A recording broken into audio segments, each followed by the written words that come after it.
It's a wonderful morning to just reflect and share my thoughts as we come closer to bringing the curtains down on another year. Can you believe it? We are within a 60-day band of time to bring this year to a close. And you wonder, where did it all go? It's been such a full year. It's been a good year. A year of reflection. A year to see things without the scales that seemingly sat on my eyes. And today I want to talk a little bit about manipulation, manipulative people, manipulative spirits, how I attracted them, and how they became a block in my life. As I go back into my childhood, I discover that being born with a very mild, gentle personality, wanting approval, wanting to be validated, wanted to be celebrated, I discovered just now, too many years later, that it led to my own undoing. But then, do I kick myself for it? Because we don't create ourselves the way we are. We're born, and what we have been dished up is what we have to work with. And that's the beauty of child rearing. As parents, we get this empty canvas. Yes, it's filled with personality traits, it's filled with the building blocks to character. But as parents, we have that awesome responsibility to shape all of that. And shape it we do, consciously or unconsciously. Shaping in my life was not the type that brings positive growth and positive development. Instead, it was one that taught shame, fear, distress, and we ultimately become the products of how we've been formed. We have a lot to unpack in this series, and so as I start with manipulation, the journey will take us along the twists and curves and turns of life as I have seen it. But the journey takes us to a good place, a place where I am now able to distinguish what's good for me and what's not, and to take the lessons to become building blocks for what has already started out as an amazing future. I wish I had learned as a young girl. I wish I'd heard this statement, but I know I didn't. You cannot give what you do not have. Had I heard that statement, even as a 10-year-old girl, my attempt at suicide might not have happened. Had I learned that as I tried to convince a broken mother that I was not a mistake, I was created by an all-seeing, all-loving God with purpose, so you need not regret giving birth to me. Had I known that, I would have continued to dream my dream. I would not have downsized my dream to fit my reality. I would have not taken less of the opportunities that presented themselves to me in fear that I was not good enough for them, not realizing that they were not even good enough for me. So many different things. I dare say I would have not accepted the type of husband I accepted because I would have understood my value, and I would have known that there was no way he, with his limited worldview, with his limited experience, with his limited desire to succeed, could have handled all that God had placed in me. But since it's a series, and since we're in no rush, we're going to take our time and we're going to dissect and open for conversation all that I have discovered along this journey called life. And another phrase that I learned in my adult life, which I also wish I had learned before, is that hurting people hurt people. And being born in a culture, in a community where persons were not even aware as to who they are, much less whose they are, I am now seeing it's unreasonable to ask for something from somebody who do not even know what they have to give. And all of this might just sound like generalistics, but we'll get into the meat of the matter. Don't you worry. You see, I was born to a broken mother, broken by life and circumstance. Somebody who was so stuck in her pain that she could not go forth into her future. And like too many people, when that happens, the cycle continues and the circle gets wider. And dare I say, you attract new people who do the same old things to you. So, in a quest for love, which we all seem to be searching for, especially in our young adult years, teen years, we take any form of kindness as love. Because if you've never had it, if you've never even seen it, you can only create in your mind an image as to what you think it should look like. Now, to the girl who has never had a father or has never enjoyed a father's love in the purest form, love from a man might mean he says kind words to you. He might even go as far as saying he loves you. But of course, love and the word love in our limited language called English has been misunderstood and misused for so many times, seasons, occasions.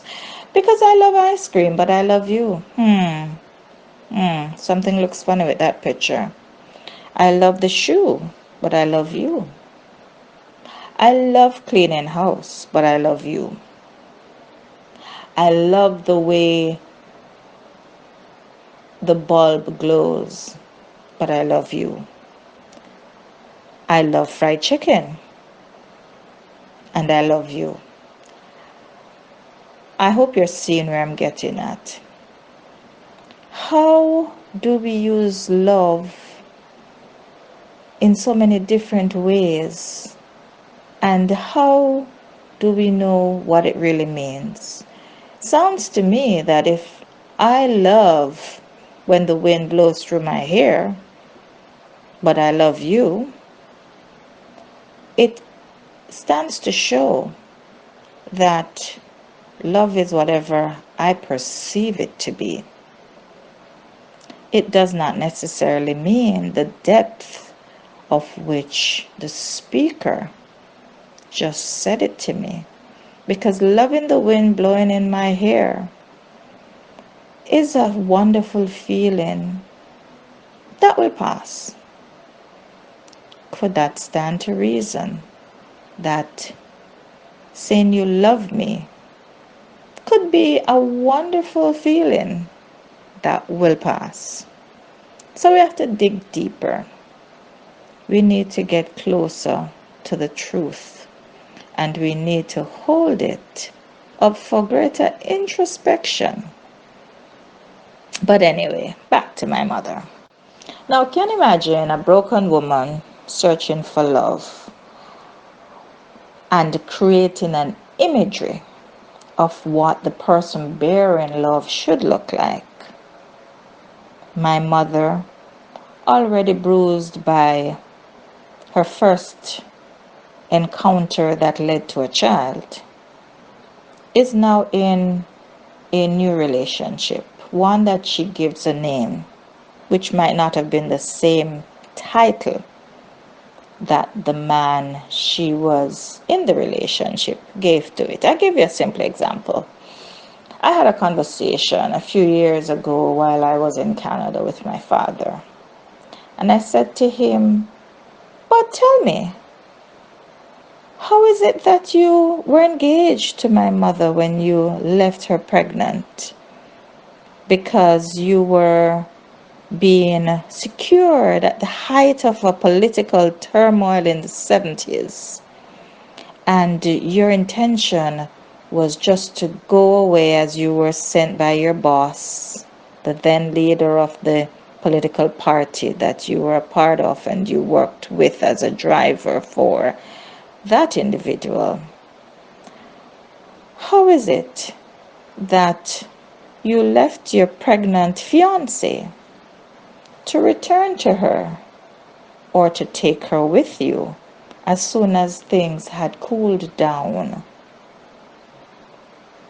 But then, by July of that very same year, you were married to another woman.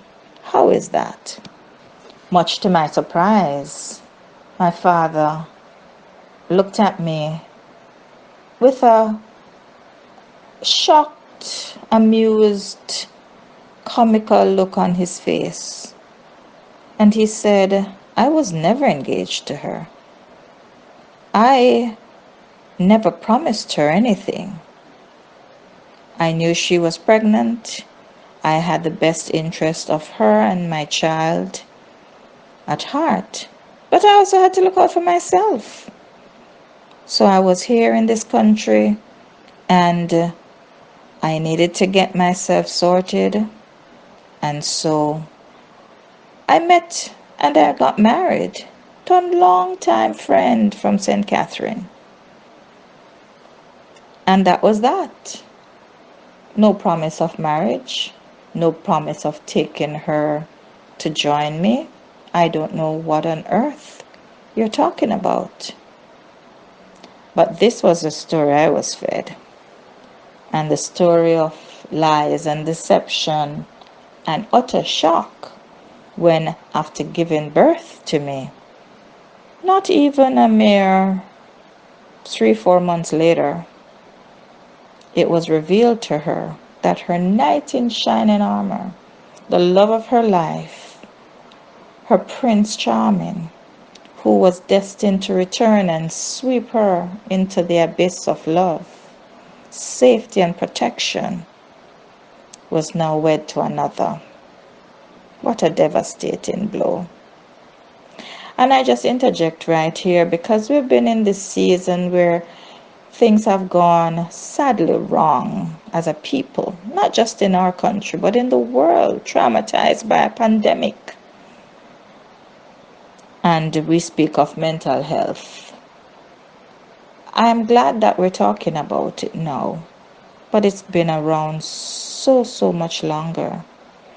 And the trauma that has been faced and that has been borne by many our people have irrevocably set the stage for a life of distress and brokenness. And such was the case with my mother. And I think, having been disappointed once by the father of my brother, and dare I say by her son, my brother, being born way too dark, with way too much roly-poly hair, to be the son of a Chinaman. She was now a very defeated woman in this whole business of love. I can now only see the anger, the bitterness, the resentment, the hatred. Yep, I did say hatred. It's just a strong word, but that's what it is. And when you've been hurt and when you have been disappointed, the distress is more than you can bear. You don't have the capacity to contain it. It's going to spill out. And in human nature, and as life would have it, it spills onto the least deserving, the most vulnerable, and the closest at hand. And so that was the life of my mother.